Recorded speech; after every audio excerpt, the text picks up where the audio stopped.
तुला राशि वाले बंधु, आप सभी का बहुत बहुत स्वागत है, हृदय से अभिनंदन है तुला राशि भिंड यूट्यूब चैनल में। तो तुला राशि वालों, ध्यान से समझिए। भूत प्रेत, टोना टोटका, तंत्र मंत्र, नजर, किसी भी प्रकार की तांत्रिक क्रिया, अभिचार कर्म यदि आपके ऊपर कर दिया गया है तो इसके बारे में आपको पता भी नहीं चलेगा जब तक कि बहुत देर नहीं हो जाएगी। पूरी तरह से आप बर्बाद नहीं हो जाएंगे, मिट नहीं जाएंगे और आपके घर में अकाल मृत्यु जैसी घटनाएं घटनी शुरू नहीं हो जाएंगी। और इन क्रियाओं के बारे में जातक को कभी पता ही नहीं चलता है, थोड़ा बहुत शक अवश्य होता रहता है। तो अब हो ये रहा है कि आज के समय में जबकि जमाना इतना खराब हो चुका है कि लोग एक दूसरे की खुशी देखना ही नहीं चाहते हैं, दिन रात साथ में उठते बैठते हैं तब भी एक दूसरे की खुशी नहीं देखना चाहते हैं, एक दूसरे की जड़ें खोदने में लगे हैं और दूसरे के सुख से ज्यादा दुखी हैं, अपने दुख से नहीं। तो ऐसे में ये क्रियाएं बहुत अधिक हो रही हैं। तो किसी भी प्रकार की क्रिया को समाप्त कर देने की ताकत रखती है यह एक छोटी सी चीज। महाविद्या से जुड़ी है और ब्रह्मास्त्र विद्या इस चीज को अपने नियंत्रण में रखती है। और जो जातक इस चीज को अपने गले में चुपचाप धारण कर लेता है, ब्रह्मास्त्र विद्या श्री बगलामुखी उस जातक की रक्षा करने के लिए हर वक्त तत्पर रहती है। जी हाँ बंधुओं, यह एक चीज बेहद शक्तिशाली है।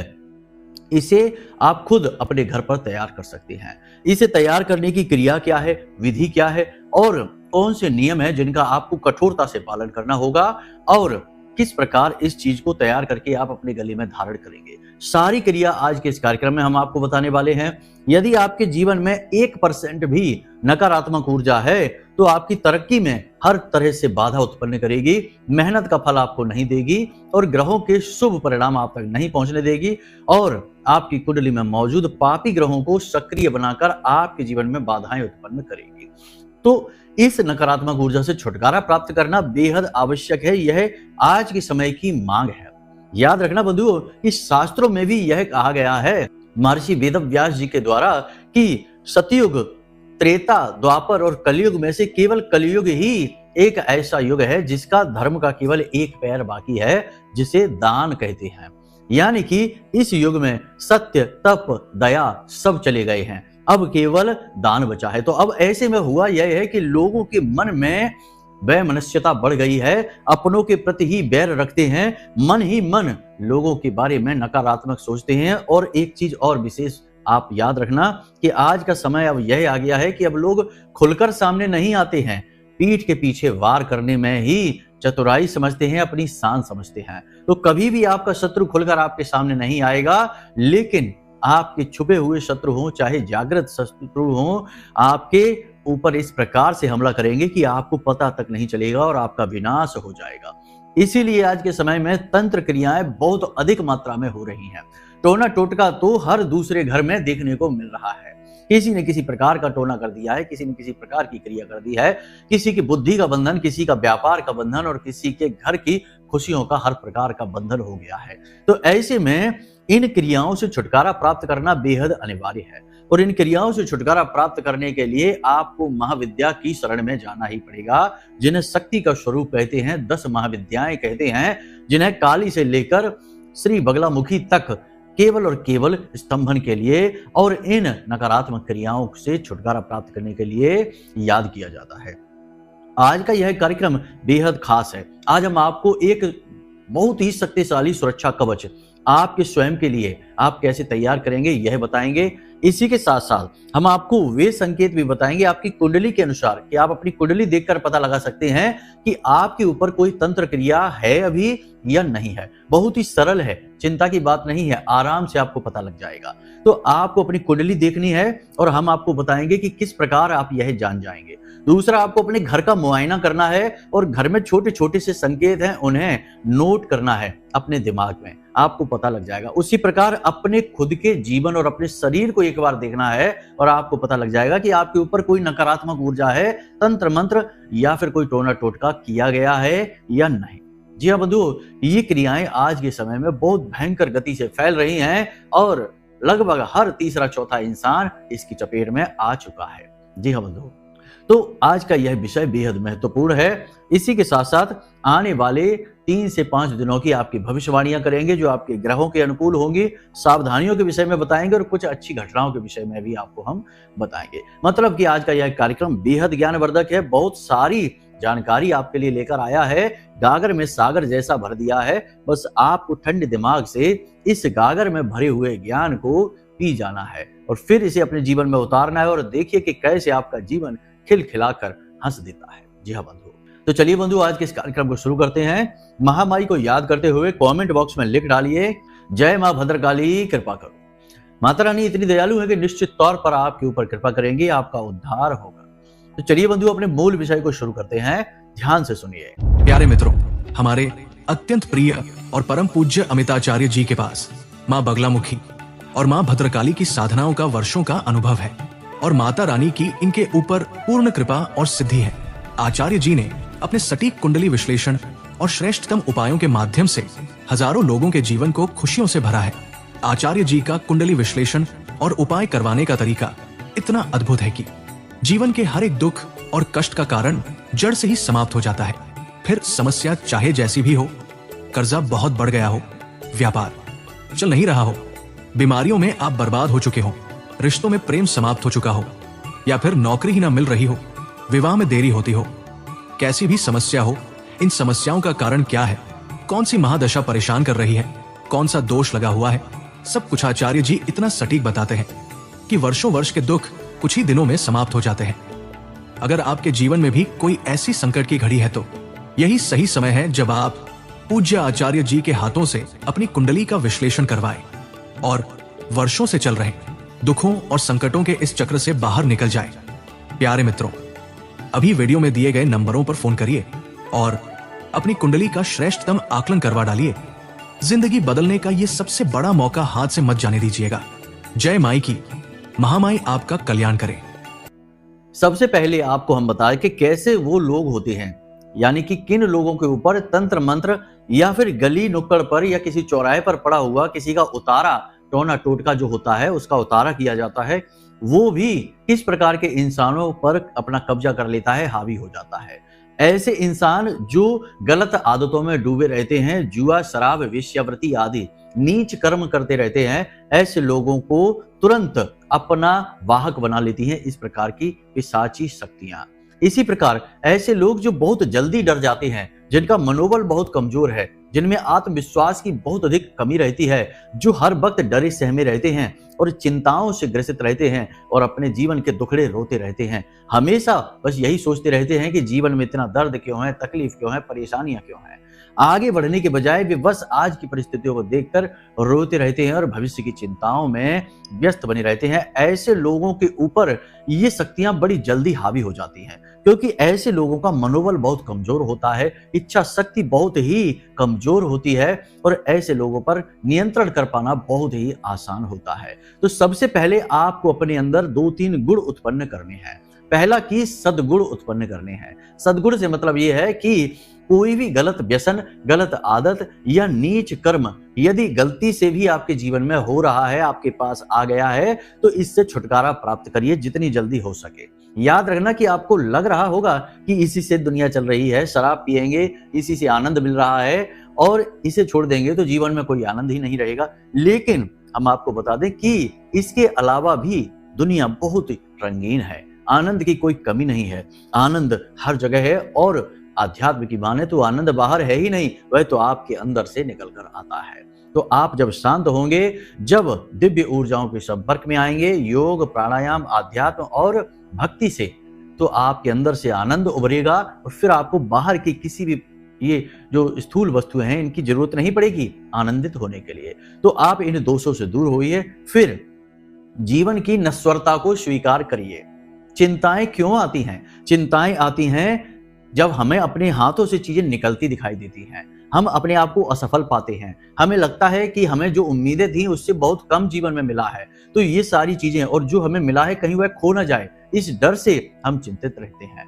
इसी डर से हमारा आत्मविश्वास कमजोर हो जाता है और मनोबल भी कमजोर हो जाता है, क्योंकि भय, डर एक ऐसा पिशाच है जो आपको आगे तो कभी बढ़ने नहीं देगा, जहां आप खड़े हैं वहीं पर आपको जमा देगा। तो कहने का मतलब यह है कि जो भी चीज आपके जीवन में है, आपने घर, गाड़ी, बंगला, रिश्ते नाते, जो भी कुछ आपने इस संसार में आकर कमाया है या पाया है, चाहे आपकी मेहनत हो, चाहे आपका भाग्य हो, चाहे आपको विरासत में मिला हो, लेकिन ये सारी चीजें हैं तो नश्वर ही, यही है और यही छूट जाएंगी। आपके साथ ना तो आई है और ना ही जाएंगी। यहाँ पर शास्त्र अपना बड़ा ही सुंदर किरदार निभाते हैं, जब रोचक प्रसंगों के माध्यम से इंसान के हृदय को छू लेते हैं और आंखें खुल जाती हैं। जी हाँ बंधु, यहीं पर श्रीमद् भागवतम में अभिज्ञात और पुरंजन का बहुत ही सुंदर प्रसंग है। प्रसंग बहुत ही बड़ा और बहुत ही विख्यात है, लेकिन इसके बारे में अभी चर्चा नहीं करेंगे। लेकिन यह प्रसंग यही दिखाता है कि कैसे इंसान अपने असली स्वरूप को भूल जाता है इस संसार में आकर, और लोलुपताओं में अपनी छोटी छोटी जरूरतों में ही जीवन को समेट लेता है। और फिर जब वो चीजें पूरी नहीं होती है या उनके खोने का डर लगता है तो दुखी होने लगता है, रोने लगता है। तो ये चीजें नश्वर हैं, जाएंगी, इनके लिए दुखी नहीं होना है, अपने आप को शांत रखना है। और जब आप अपना आत्मबल बढ़ाएंगे तो आप देखेंगे कि जो डर आपको लग रहे थे वो कितने निरर्थक और व्यर्थ थे। याद रखना कि जो जाना है वो चला जाएगा, उसे कोई रोक नहीं सकता, और जो आपको मिलना है वो मिलकर ही रहेगा, उसे भी कोई रोक नहीं सकता है। ये हमारा भाग्य है। हानि लाभ जीवन मरण, यश अपयश विधि हाथ। समझिए, तो ये सारी चीजें हैं, इनको समझना पड़ेगा, अपने बौद्धिक बल को बढ़ाना पड़ेगा और आध्यात्मिक होना पड़ेगा। जितना आप अध्यात्म से दूर रहेंगे उतने ही दुखी रहेंगे। करोड़ों की दौलत कमाकर भी आप सुखी नहीं हो सकते हैं। ऐसे बहुत सारे लोगों को हम जानते हैं जिनके पास दौलत की कोई कमी नहीं है, अपार धन संपत्ति है, लेकिन नींद की दवाई खानी पड़ रही है, तब नींद आ पा रही है, नहीं तो सो ही नहीं पा रहे हैं। ऐसी बुरी हालत में जीवन है, क्योंकि पूर्ण रूप से भौतिकता में डूब चुके हैं और अपने स्वरूप को भूल चुके हैं, आध्यात्मिकता से दूर हैं, जानते ही नहीं कि कौन है। तो बस ये समस्या होती है। तो इस तरह आत्मबल कमजोर हो जाता है एक भोगी का, लेकिन एक योगी का आत्मबल सर्वोच्च होता है। तो विरक्ति की भावना रखिए, योगी स्वभाव अपनाइए, भोगी नहीं। ठीक है, यहां तक चीजें समझना बहुत जरूरी है। एक सबसे महत्वपूर्ण बात आपको हम बता दें कि कोई भी उपाय आपके ऊपर कार्य ही तब करता है जब आपका आत्मबल ऊंचा होता है। कमजोर और कायर स्वभाव है यदि आपका, जरा सी बात में डर जाना, रोने लगना, बिलखने लगना, शिकायतें करने लगना, तो कोई उपाय और क्रिया भी आपके ऊपर फलित नहीं होगी, क्योंकि आपकी स्वयं की ऊर्जा पूर्ण नकारात्मक है। तो फिर कोई पॉजिटिव एनर्जी आपको कैसे पॉजिटिव कर पाएगी जब आपके अंदर से ही नेगेटिव एनर्जी निकल रही है। बिल्कुल उसी प्रकार से कि जो मोबाइल है पूरी तरीके से खराब हो चुका है, डेड हो चुका है, तो आप उसमें कितना भी चार्जर लगा दो वो चार्ज नहीं होगा, ऑन नहीं होगा, क्योंकि वह अब डेड हो चुका है, उसके अंदर ऊर्जा समाप्त हो चुकी है। वैसे ही आपका आत्मबल, मनोबल भी होता है। तो बस इस तरीके की भावनाएं अपने दिमाग में रखिए। अब एक सबसे बड़ी ट्रिक आपको बताते हैं कि रोज जब आप सुबह सोकर जागें तो कम से कम 10 से 15 मिनट के लिए अपने ही बिस्तर पर नित्य कर्म से मुक्त होने के बाद बैठ जाइए, या जमीन पर बैठ जाइए, कहीं भी स्नान करने की आवश्यकता नहीं, कुछ भी करने की आवश्यकता नहीं है। बस आंखें बंद करके 10 से 15 मिनट के लिए आंखें बंद करके बिल्कुल निष्क्रिय अवस्था में बैठ जाइए। शरीर से एक भी हरकत नहीं करनी है, पलक भी नहीं झपकानी है, आंख खोलनी नहीं है, उंगली भी नहीं हिलानी है। आप जितना हो सकते हैं उतना निष्क्रिय होकर बैठने की कोशिश करिए। उस वक्त शुरुआत में आपको ऐसा लगेगा कि ये क्या हो रहा है, जरूरत क्या है इस सब की, मन भटकेगा, आपको भी बहकाएगा और आपको ये बेवकूफी का कार्य करने नहीं देगा, कहेगा ये काम बिल्कुल बेकार है, बेवकूफी का है, क्या करना है। उठो, अपने फोन को देखो, देखो कितने नोटिफिकेशन आए हैं, प्लानिंग करो कि आज दिन भर क्या करना है। ये सारी चीजें दिमाग आपका कहेगा, मन कहेगा आपका, क्योंकि मन आपको बैठने ही नहीं देगा, क्योंकि जैसे ही आप बैठेंगे ध्यान में मन कमजोर पड़ने लगेगा। तो भला कोई कमजोर क्यों होना चाहेगा। तो वैसे ही तो आपको बैठना है। शुरू में 2 4 5 दिन आपको तकलीफ होगी, 5 मिनट ही आप बैठ पाएंगे और ऊब जाएंगे, लेकिन धीरे धीरे जब आप अभ्यास करेंगे तो 15-20 मिनट और आधे घंटे। अगर कोई व्यक्ति आधे घंटे तक आंख बंद करके निष्क्रिय अवस्था में बैठ सकता है, ध्यान अवस्था में, मेडिटेशन में, तो दुनिया का कोई तंत्र उसका कुछ नहीं बिगाड़ सकता। उसके आसपास पॉजिटिव एनर्जी का एक ऐसा ऑरा बनेगा, एक ऐसा ऊर्जा चित्र बनेगा कि कोई नकारात्मक ऊर्जा, टोना टोटका, तंत्र मंत्र क्रिया उसका बाल भी बांका नहीं कर पाएगी। उसने अपनी खुद की ऊर्जा को इतना उन्नत कर लिया है। ये छोटा सा सूत्र है जो हमने आपको दे दिया है, इसे जीवन में जरूर उतारिए, लाभ आपको स्वयं महसूस होंगे। ठीक है, अब बात करते हैं आपकी कुंडली की। तो कुंडली को आप अच्छी तरह से देखिए। अगर आपके पास अपनी कुंडली है, चार्ट निकालिए, लगन को देखना है। लगन में जो छठा भाव है और 12वां भाव है, छठा भाव जो है वो शत्रु का भाव कहा जाता है और 12वां भाव जो है वो व्यय का भाव कहा जाता है। 12वें भाव में जातक खर्च करता है। क्या खर्च करता है? अपना समय, अपनी ऊर्जा, अपना धन, अपने रिश्ते नाते व्यवहार, सब कुछ अपना जीवन ही खर्च कर रहा होता है। कहा जाता है कि 12वें भाव में यदि केतु विराजमान हो जाएं तो वह जीवन का अंतिम जन्म होता है आत्मा का। उसके बाद आत्मा जन्म शरीर में नहीं आती है, मोक्ष को प्राप्त करती है। लेकिन ये बातें उतनी वास्तविकता से नजदीक दिखाई नहीं देती हैं, क्योंकि भोगी इंसान कभी मुक्त नहीं हो सकता जब तक कि वह योग अध्यात्म से नहीं जुड़ेगा और परम तत्व की कामना करते हुए ध्यान में नहीं बैठेगा, दुनिया संसार को नहीं त्यागेगा। तो ये इस तरह काम नहीं करती चीजें। तो फिलहाल आपको अपनी कुंडली का 6ठा भाव और 12वां भाव देखना है। यदि इस भाव में राहु या केतु बैठे हुए हैं, या फिर राहु केतु की दृष्टि पड़ रही है, या फिर शनि की दृष्टि पड़ रही है, या इन भावों में मंगल बैठे हुए हैं, तो निश्चित तौर पर आपके ऊपर नकारात्मक ऊर्जा हावी होगी ही। आपके जीवन में 100% कोई ना कोई नकारात्मक ऊर्जा है, कोई ना कोई तंत्र मंत्र टोना टोटका है, किसी ने किया नहीं है तो खुद अपने आप आकर्षित होकर आ गया है। जी हाँ बंधुओं, ये चीज बिल्कुल निश्चित है। कई लोगों के जीवन में ये हमने नोटिस किया है, तभी आपको बता रहे हैं ज्योतिषीय विधान के अनुसार। यहाँ पर ये चीज आपको समझ में आ गई, कुंडली आपने देख ली। अब आप अपने घर को देखिए। आपके घर की जो दहलीज है वह थोड़ी सी धसी हुई है जमीन में। उस दहलीज पर थोड़ा सा टूटा फूटा है, प्लास्टर है तो टूटा है, या पत्थर है तो वह भी टूटा फूटा सा है, या धसा हुआ है, तो समझिए कि वह वहां पर आपका राहु खराब है। नकारात्मक ऊर्जा आपके घर में आएगी ही। जब राहु नेगेटिव होता है तो नकारात्मक ऊर्जाओं को तेजी से जीवन में लेकर आता है, और तभी तो बर्बादियां होती हैं। तो आपको ये देखना है। दूसरा, अपने घर में ये देखना है कि आपके घर का ईशान कोण कहीं पूरी तरीके से दूषित तो नहीं है। ईशान कोण में अंधेरा तो नहीं रहता, मकड़ियों के जाले तो नहीं है, कहीं कोई गंदगी वाली चीज तो नहीं है, डस्टबिन वगैरह तो नहीं, जूते चप्पल वगैरह तो नहीं पड़े रहते हैं। ईशान कोण बहुत ही पवित्र होता है। ईशान कोण को बृहस्पति से जोड़ा जाता है, भगवान भोलेनाथ से जोड़ा जाता है, और मौके अवसरों से जोड़ा जाता है। जिसके घर का ईशान कोण दूषित हो गया, उसके घर में कभी भी तरक्की के अवसर नहीं आएंगे। जो कुछ भी उसके घर में है वह भी धीरे धीरे बाहर निकल जाएगा। तो ईशान कोण को देखिए, बहुत ही जरूरी है उसका साफ सुथरा होना, उसकी शुद्धता को बढ़ाना। ठीक है, इतना सा आपको करना है। इसके बाद छोटी छोटी चीजें अपने घर में और देखिए कि घर की छत पर कहीं कोई गंदगी और टूटा फटा फर्नीचर या सड़ी हुई लकड़ी या जंग खाया हुआ सामान, क्योंकि घर की छत भी आपकी राहु है, तो उसे भी साफ सुथरा होना चाहिए और गंदगी वहां पर नहीं होनी चाहिए घर की छत पर। ठीक है, मुख्य दरवाजा आपका है, घर की छत है और ईशान कोण है। इनका विशेष ख्याल रखने की जरूरत है। यदि इनका ख्याल आप नहीं रखेंगे तो आपके घर की हेल्थ खराब हो जाएगी, और आपके घर की हेल्थ खराब होगी तो आपकी खुद की भी सेहत खराब होगी, घर के सभी लोगों की सेहत खराब होगी। तो यहाँ पर इन चीजों का आपने ध्यान रखा। अब आपको स्वयं को देखना है।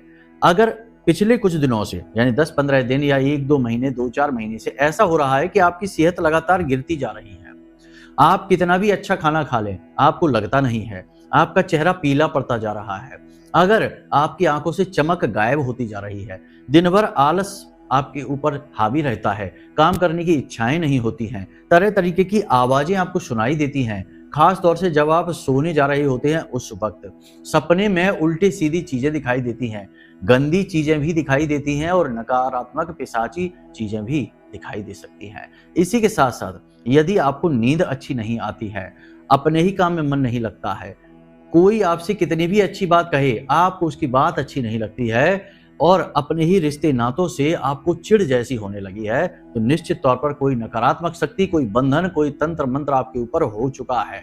आप बिल्कुल इसके शिकार बन चुके हैं। तो ये चीजें हैं, आपको अच्छी तरीके से समझनी चाहिए। अब यहां तक आपने समझ लिया, अब समझिए कि कैसे आप इनसे मुक्ति प्राप्त करेंगे। बहुत ही छोटा सा उपाय है, सोमवार के दिन से आप करिए स्वयं की इन नकारात्मक ऊर्जाओं से मुक्ति के लिए। सोमवार के दिन से आपको ये करना है, ध्यान से सुनिए।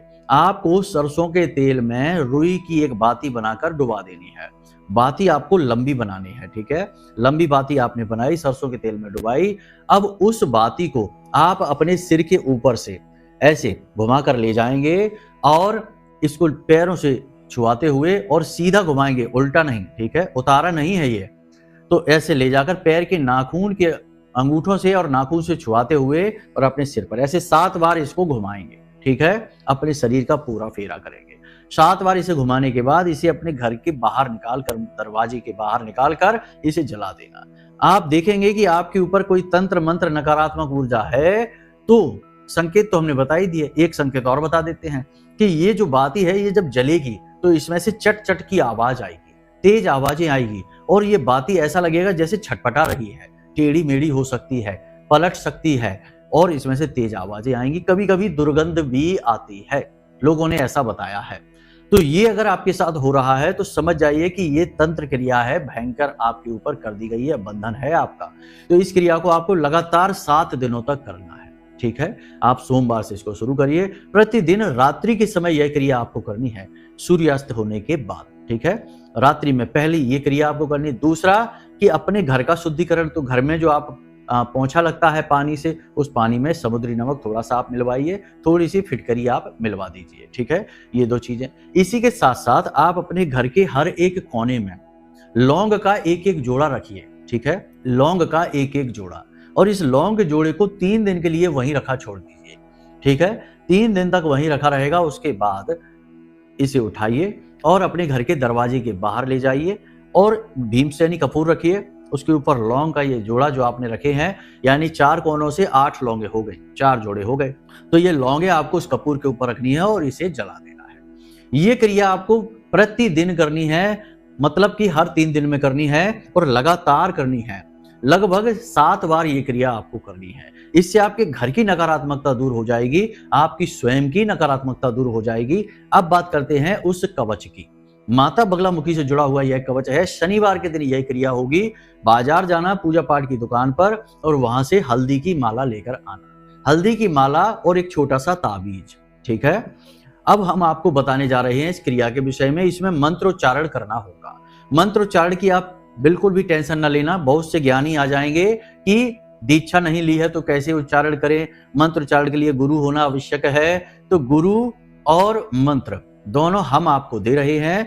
गुरु हम आपको बन जाते हैं क्योंकि हम आपको ज्ञान दे रहे हैं, आपको यह मंत्र दे रहे हैं। तो गुरु कुछ समय के लिए हम बन जाते हैं और उस मंत्रोच्चारण के समय में आपको हम कहते हैं कि कोई परेशानी नहीं होगी और गुरु शिष्य पद्धति के आधार पर यह मंत्र आपके पास जा रहा है तो पूर्ण रूप से स्थित है, चिंता नहीं करना है, ठीक है। तो इस मंत्र को आपको कैसे करना है? शनिवार के दिन आपको रात्रि के समय ये क्रिया होगी, ठीक है, यानी 9 से 11 बजे के बीच में अपने घर में जाना है। पीला प्रसाद, पीले वस्त्र, पीला आसन, माता बगलामुखी की तस्वीर, फोटो यदि आपके पास नहीं है तो उसे आप ले आइए बाजार से, और यदि है तो कोई बात नहीं, अच्छी बात है। अब आपको रात्रि के समय माता की चौकी लगानी है, पीला वस्त्र बिछाना है और उस पर माता को विराजमान करना है। उसके बाद आपको पंचोपचार से माता की पूजा करनी है, प्रसाद, धूप, दीप, नैवेद्य आदि से पूजा करनी है। उसके बाद आपको हल्दी की जो माला आप लेकर आए हैं, हाँ एक बात और है कि कुछ पीली सरसों के दाने भी आप वहीं रख लेना, ठीक है, पीली सरसों के दाने। अब आपको वहीं बैठकर जो माला आप लेकर आए हैं उसी माला से इस मंत्र का उच्चारण करना है। कम से कम 3 माला का जाप करना है, अधिक से अधिक 9 माला का कर सकते हैं। मंत्र बहुत बड़ा है, 36 अक्षरी मंत्र है और पहले से ही सिद्ध मंत्र है। ये पहले दिन ही अपना कार्य करना शुरू कर देगा, ठीक है। तो इस मंत्र का उच्चारण करना है। मंत्र आपके मोबाइल की स्क्रीन पर आपको दिखाई दे रहा है। बोल देते हैं हम, ओम ह्लीम बगलामुखी सर्वदुष्टानाम वाचम मुखम पदम स्तंभय जीभाम कीलय बुद्धिम विनाशय ह्लीम ओम स्वाहा, ठीक है। इस प्रकार इस मंत्र को आप उच्चारण करेंगे। मोबाइल की स्क्रीन पर है मंत्र, स्क्रीनशॉट ले लेना और गलत उच्चारण नहीं करना, ठीक है। एक हल्दी की उस माला से 3 माला आप जाप कर लेना, ये आपका एक अनुष्ठान हो गया। अब आप जो ताबीज लेकर आए थे उस ताबीज में पीली सरसों भर लेना, वही वाली, ठीक है, जिसको आपने सामने रखकर और ये मंत्र उच्चारण किए थे। उस सरसों को उसी ताबीज में भर लेना और ताबीज को बंद कर लेना, ठीक है। अब इस ताबीज को धागे की सहायता से इस हल्दी की माला में बांध लेना है, ठीक है, धागे की सहायता से। अब इस हल्दी की माला और ताबीज को माता बगलामुखी के चरणों में रख देना है। रात भर के लिए रखे रहना है। सारी चीजें ज्यों की त्यों रहेंगी और आप वहां से जा सकते हैं सोने के लिए। अगले दिन सूर्योदय से पहले जागिए और माता के सामने जाइए और गाय के घी का दीपक जलाइए। शुद्धता के साथ स्नान आदि करने के बाद जाना है, यूं ही नहीं चले जाना। और फिर माता से निवेदन करते हुए कि हे महामाई, हमने आपकी पूजा की, प्रार्थना की और हम चाहते हैं कि आप हमारे जीवन में जितनी भी नकारात्मकता हैं उनको सबको समाप्त करें और भविष्य में भी कोई नकारात्मकता हमारे जीवन में ना आने पाए, ऐसी हम कामना करते हैं। तो ये जो आपका रक्षा कवच है, इसे हम इसी कामना के साथ धारण करते हैं। आप इस रक्षा कवच में अपनी ऊर्जा समाहित करें और हमें आशीर्वाद दें। इस प्रकार से आपको ये रक्षा कवच उठाना है और इसे धारण कर लेना है। इस रक्षा कवच को अपने वस्त्रों के अंदर छुपाकर आपको धारण करना है, दिखाना नहीं है किसी को। दूसरा, इसे बार बार अपने हाथों से स्पर्श नहीं करना है दिन भर में। तीसरा कि जब आप घर में आए तो इसे उठाकर अपने पूजा घर में ही रख दें, क्योंकि घर में हम अलग अलग अवस्थाओं में होते हैं। शौच अशौच की समस्या रहती है, शुद्धता की समस्या रहती है। उस समय इस रक्षा कवच को अपने पूजा घर में ही रख दें। जब आप घर से बाहर निकलें तब आप इसे धारण कर लें और घर में अंदर आए तो निकाल कर इसे पूजा घर में ही रखते हैं। ठीक है। अब कुछ बातें हैं, जैसे कि यदि कोई महिला रजस्वला धर्म से है तो वो इस रक्षा कवच को ना छुए, और किसी की यदि आप कहीं कोई गमी हो गई है और आप वहां जाते हैं, शमशान घाट में जाते हैं, किसी के यहाँ आप फेरे पर जाते हैं, तो आपको ये नहीं पहननी है। अगर आप ऐसा कर लेते हैं तो यह अशुद्ध हो जाएगी, फिर आपको इसे जल विसर्जित करना पड़ेगा और नई रक्षा कवच की पद्धति को बनाना पड़ेगा अपने लिए। तो बस इन बातों का आप ध्यान रखिए। बाकी जब आप इस कवच को धारण कर लें तो महामाई का आभार हमेशा व्यक्त करके रखें, मन में महामाई की छवि बनाएं और उन्हें याद अवश्य करते रहें और उनसे निवेदन करते रहें। याद रखना कि वो माँ है और माँ से जो निवेदन करता है कोई बालक अपने भाव के साथ, तो माँ उसको खाली हाथ नहीं जाने देती है। ठीक है। तो इन सब बातों का आप ख्याल रखिए। बाकी आपकी उन्नति खूब होगी। स्तंभन की देवी हैं, देखिए मंत्र में ही कहा गया है, वाचम मुखम पदम स्तंभय, यानी कि कोई कुछ उल्टा सीधा बोल नहीं सकता है, उसके मुख का बंधन हो जाएगा। कोई आपकी तरफ आ रहा होगा गलत इरादे से तो उसके कदमों का बंधन हो जाएगा और उसकी गलत नीयत का बंधन हो जाएगा, यानी कि वह खुद परेशान हो जाएगा, आपका कोई कुछ भी नहीं बिगाड़ पाएगा। ठीक है। तो इस क्रिया को आप करिए और हमने जो बातें आपको बताई हैं इन बातों को आप अपने जीवन में उतारिए। और जब आप इस कवच को धारण करें तो नकारात्मक चीजों से दूर रहिए। शराब नहीं पीना है, मांसाहार नहीं करना है, गलत लोगों के साथ उठना बैठना नहीं है, अपने काम से काम रखना है, अनुशासन के साथ जीना है और नैतिकता के सारे नियमों का पालन करना है। व्यभिचार और परस्त्री गमन आदि के बारे में सोचना भी नहीं है। ठीक है। बस इन नियमों का पालन करिए, आपकी रक्षा स्वयं महामाई करेंगी और आपका कोई बाल भी बांका नहीं कर पाएगा। और आने वाले 6 महीने आपकी जिंदगी के सबसे बेहतरीन महीने होने वाले हैं, इस बात की हम गारंटी देते हैं। तो चलिए बंधु, उम्मीद करते हैं कि यहाँ तक सारी बातें आपको समझ में आ गई होंगी और आप इन बातों को अपने जीवन में उतारेंगे भी, तभी तो लाभ मिलेगा, वरना सुन सुना के तो कुछ भी नहीं होता। पुस्तकस्था तुया विद्या परिहस्तगतम धनम कार्यकाली समुत्पन्ने नसा विद्या नत धनम। तो फिर कोई फायदा नहीं हुआ। अगर सिर्फ ज्ञान सुन लिया और इस कान से सुना उस कान से निकल गया तो कोई फायदा नहीं है। तो बस इसे जीवन में भी उतारना। ठीक है। तो चलिए बंधु, आज के इस कार्यक्रम को यहीं विराम देते हैं। यदि कोई मन में प्रश्न उठे या कुंडली विश्लेषण कराना है तो नंबर हमने वीडियो में दे रखे हैं, इन नंबरों पर फोन करना, सारी जानकारी दे देना, आपकी कुंडली का विश्लेषण हम स्वयं करके आपको पहुंचा देंगे। ठीक है। तो चलिए बंधु, प्रेम से बोलिए जय माई की, जय मां बगलामुखी। महामाई आपका कल्याण करेंगी। धन्यवाद। हमारे प्रिय और परम पूज्य आचार्य जी ने अपनी साधनाओं के अनुभवों पर आधारित शक्तिशाली उपाय और क्रियाओं के माध्यम से हजारों लोगों के जीवन को पूरी तरह से बदला है। आचार्य जी के द्वारा बताया गया हर एक उपाय इतना सटीक और कारगर होता है कि जो भी इसे पूरे भाव के साथ कर लेता है उसे साक्षात महामाई की कृपा और आशीर्वाद प्राप्त हो जाती है। इसलिए निसंकोच इन उपायों को पूरे भाव के साथ करिए, आपका कल्याण होगा। जय माई की।